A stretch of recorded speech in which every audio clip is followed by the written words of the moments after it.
Did he get fired by Gervonta Tank Davis? This guy's a clown. I mean, for people who's These days, Gervonta Davis has been in the news for more than just his amazing skills in the ring. His team and job have also been going through some changes. Fans and people who work in boxing are trying to figure out what these changes in his ties with Leonard Ellerbe and Calvin Ford mean for his future. Tank no longer works with Ellerbe. It looks like it has something to do with Calvin Ford, but Tank has come to clear things up. Tank's next big fight is on March 1st in Brooklyn at the Barclays Center. On a PVC Amazon Prime Video card, he will defend his WBA lightweight title against Lamont Roach.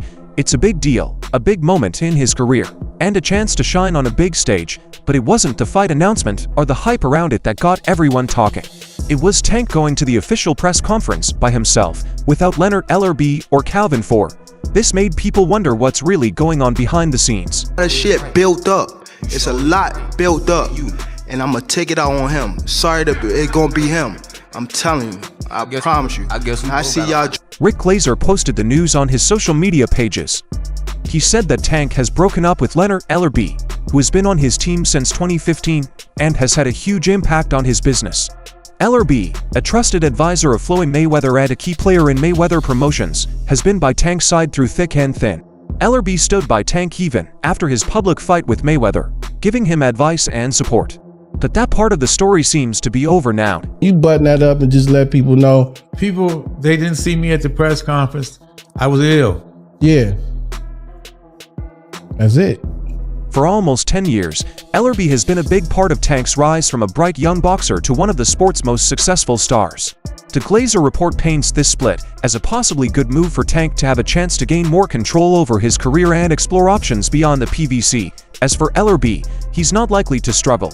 He's known for his advertising savvy and is already aligning more closely with the PVC and Stephen Espinoza. This could be his next move in the fighting world, and he's not expected to disappear anytime soon. Yeah, Tank is not signed to Mayweather Promotions. Okay. Gotcha. He's not signed to Mayweather Promotions. His contract ran out, and that's fine. But as I always say, contracts don't define relationships. But that's not all.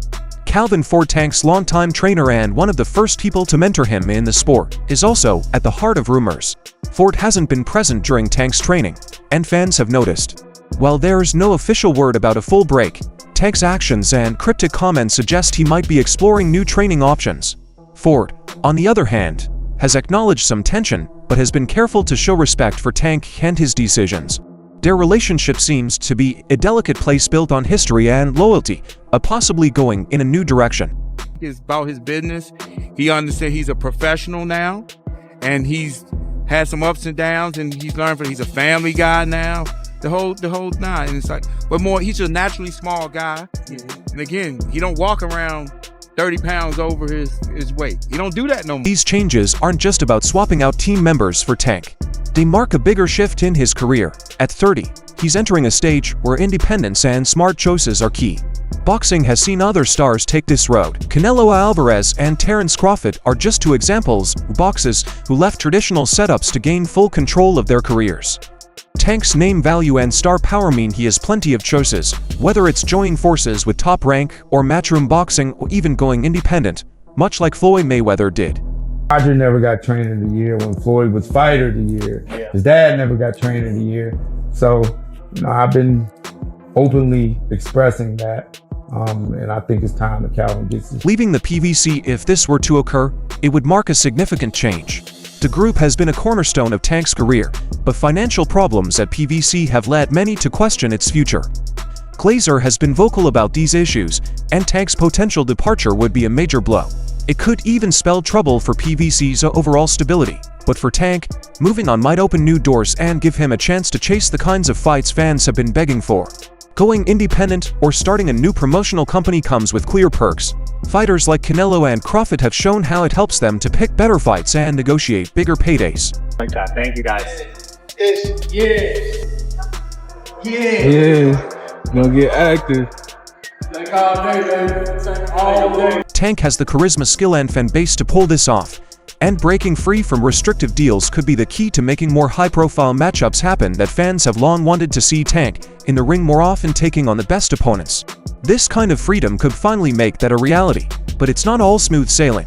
Tank's legal problems add another layer of complexity to his situation.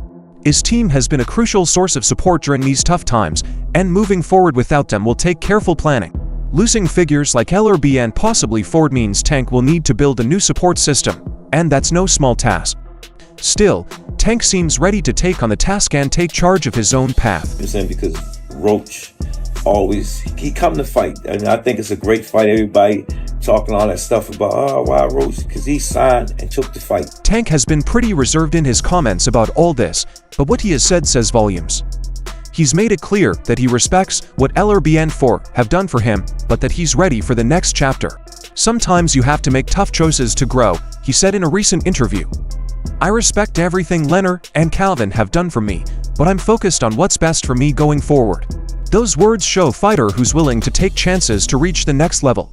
Hey Tank, real talk. Will Calvin be with you on this fight? No, you changed. Huh? Will Calvin be with you on this fight? I don't know. We gotta see. What do you think about the guys yelling in the back? Ellerbe, for his part, has been nothing but professional in his reaction. He's praised Tank's talent and expressed pride in what they have achieved together. Tank is one of the best in the game. Ellerbe said, I'm proud of what we have done. He's got a bright future, and I'll always root for him. It's clear there's mutual respect even if they're no longer working together. Ford has been more thoughtful in a recent interview. He talked about the ups and downs of teaching a young fighter and how sometimes you have to let them find their own way. That sounds like family to me. Ford said sometimes a family has to go through things to grow. Whatever happens, I'll always be in his corner, whether I'm there literally or not. It's a heartfelt acknowledgement of their bond and the difficulties of change. Or any kind of message you could offer, because obviously they got a relationship that's deeper than just a trainer and a fighter. We don't know where this stuff is coming from. It wasn't no reunited. They never separated. You know. I guess it's because of Tank's comment, because he was asked if. This comes just after trainer Calvin Ford looked visibly tense as he faced a barrage of questions about why Gervonta "Tank" Davis chose to fight Lamont Roach next. The December 14 matchup has sparked frustration among fans who were hoping for Tank to face one of the big names in the lightweight category instead. Roach, a super featherweight going up in weight, is the opponent, leaving many scratching their heads. Ford's explanation is good for the community. That thinking didn't sit well with the boxing public, especially those forking out $76 for pay-per-view tickets for fans. It feels like another missed chance to see Tank take on a truly elite contender. Let's break down the facts. Roach has a decent record but has never played or beaten anyone at the top level. His most famous fight was a 2019 loss to Jamel Herring, a respectable but not world-shaking name in boxing. Since then, Roach has recorded wins against opponents like Gabriel Macario and Angel Rodriguez, not exactly the cream of the crop. Meanwhile, Tank, with his perfect record and reputation as a knockout artist, seems far above Roach's level. This fight doesn't scream movie. Just overall being something that he's not been in the ring with. I'm the total package, and honestly, sometimes I think he doubts himself. But I'm a competitor, and I feel like I'm the best. So I'm a show up. When he talks about you not bringing your family, what goes through your mind when you hear him say? When pressed, Ford gave a handful of reasons that didn't exactly please fans. He addressed Tank and Roach's history, saying they have known each other since their amateur days, the silver gloves, and everything Ford shared with Fight Hype. While that may make for a sentimental backstory, it doesn't justify the fight to fans who wanted Tank to try himself against the best lightweights in the world. TD now? I saw you have the GTD shirt. So. Leonard is what? The winning team. Tank, you must mention that you wanted to fight in Chicago. That was one of the most likely places you wanted to fight in. Do you still want to fight in Chicago? Yeah. Ford also described the matchup as a great fight and something that's good for the neighborhood. What neighborhood he's referring to remains unclear. Is it Baltimore, where Tank is from, or perhaps Washington, D.C., near where Roach grew up? Either way, the boxing community at large, the ones paying to watch, isn't seeing it that way. Fans are clamoring for fights against top-tier fighters like William Zepeda, Raymond Muratale, Andy Cruz, or Keyshawn Davis instead. They're getting what many view as another soft-touch opponent for Tank. What do you think of the announcement of the Gervonta Davis Roach fight? I think that, you know, He's had a lot of criticism, but it's not a bad fight. You know, Lamont Roach is a world champion. He's smaller than Gervonta Davis. The problem is not many people are aware of who he is or his ability. But he can fight. I don't think it's a huge fight, But this isn't the first time Tank has chosen to fight smaller opponents moving up in weight. Fans remember his bouts against Leo Santa Cruz and Hector Luis Garcia, both super featherweights who stepped up to challenge him. The trend is becoming harder to ignore for a fighter of Tank's caliber with his review star power. Fans expect challenges that match his skill and height. Ford brushed off the criticism, saying people are going to do that. That's what fans do, they give bad feedback, but the backlash isn't without merit. Tank has constantly been accused of cherry-picking opponents, and this fight against Roach feels like another instance of avoiding the deepest waters in the lightwait division. It's gonna be a party And on your floor. I'm gonna let y'all know something. His father was up here shaking on the what's the name? He was shaking on the Thank everybody that played a part in it. My team, Roberto Diaz, Curry Jonas. On my kids, he was shaking on his hand. On my kids, he was shaking. How you gonna say it's cap? It gotta be. You gonna say it's cap? I'm watching it. Ford added, "We just focus on the fight in front of us." While that may sound like a practical mindset, it doesn't answer the bigger question. Why isn't Tank stepping up to face a more dangerous opponent? For many, the answer comes in risk and reward. Fighting Roach offers easy money and minimal risk, a formula that's hard to argue with from a business viewpoint, but frustrating for fans who want to see Tank prove himself against the best. I'm not looking at Lamont the way that everybody else look at Lamont. Like I know Lamont is a really good fighter. I'm not. This ain't no Frank Martin. That's all I'm gonna say. yeah. It's a real good. Lightweight division is stacked with talent right now, and the prospects for compelling matchups are endless. William Zepeda has been making news with his aggressive style and relentless pace. Andy Cruz is an Olympic gold winner with dazzling skill. Raymond Muratalla and Abdullah Mason are growing stars who would bring fresh challenges. Keyshawn Davis, with his charisma and ability, would make for a thrilling showdown. Any of these names would create more excitement than Roach. What are your thoughts on Gervonta Davis saying that he's gonna walk away from boxing after 2025? Look, I don't blame him. I'll tell you that much. I don't blame him, man. This sport ain't no joke. If the fight not there, you gotta walk away, right? Sport's no joke, man. He's made a lot of money in the sport already. What it is, I know there's fights out there that I would love to see Gervonta fight in, but if he ain't feeling it, he ain't feeling it. It is what it is. I can't force the man to fight. He don't want to fight. Tank's choices and the reasoning behind them are reflective of a broader trend. Trend in boxing, the balancing act between protecting an undefeated record and giving fans the fights they crave, is definitely one of the most talented fighters in the sport today. His knockout power, speed, and flair in the ring make him a must-watch attraction, but even the most loyal fans are starting to lose patience with his lack of serious challenges.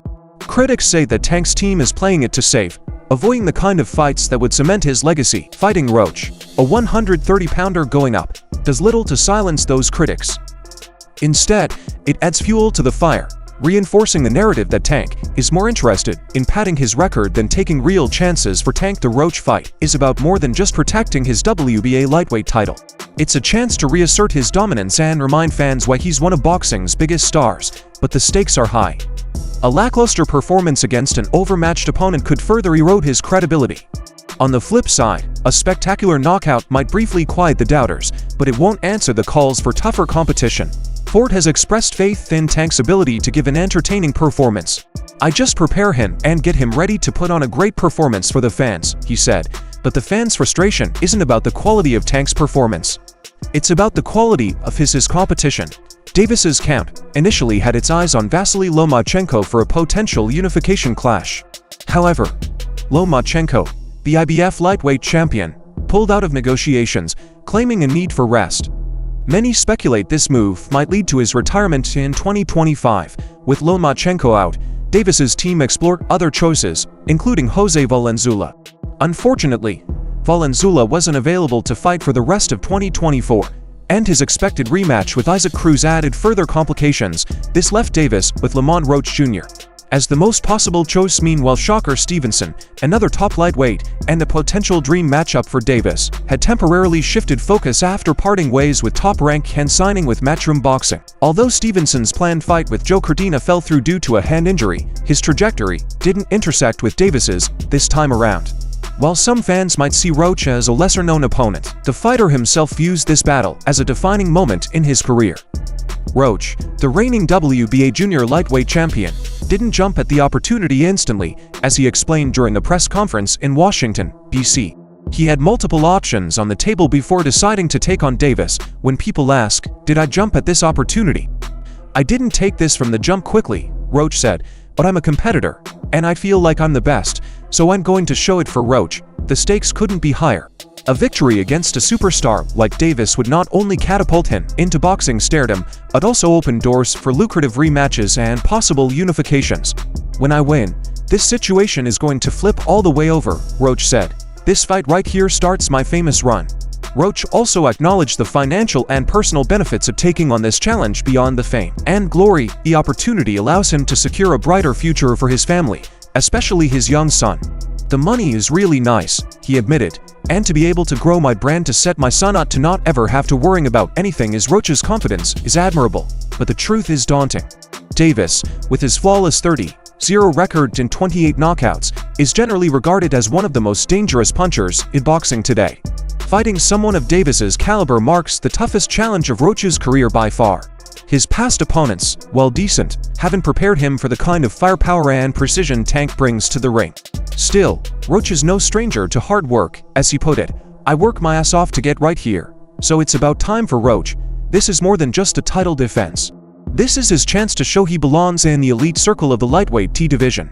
Davis, for his part, looks laser-focused on the task at hand, but is already hinting at future plans in a video captured by Fight Hype. Tank teased, "I have got somebody I want to call out after this fight," when asked if that opponent might be Lomachenko. Davis quickly dismissed the idea. Lomachenko, once a highly desired opponent, seems to have fallen out of Tank's immediate plans. After winning the IBF lightweight title earlier this year, the Ukrainian legend has shown signs of winding down his career. Davis appears uninterested in chasing a fight that might never materialize. As for Shocker Stevenson, the WBC lightweight champion, Davis has also downplayed the chance of that matchup.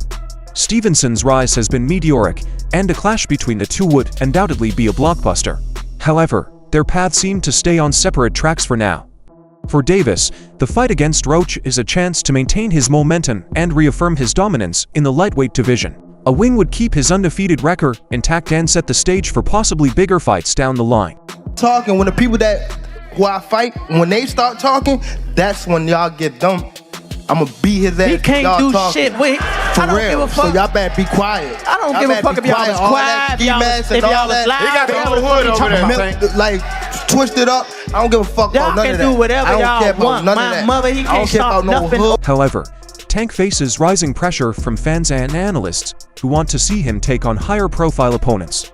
Each fight against a perceived underdog fuels criticism that Davis is avoiding the best competition for Roach. This fight is a career-defining moment. A victory would be one of the biggest upsets in recent boxing history and could lead to even greater chances.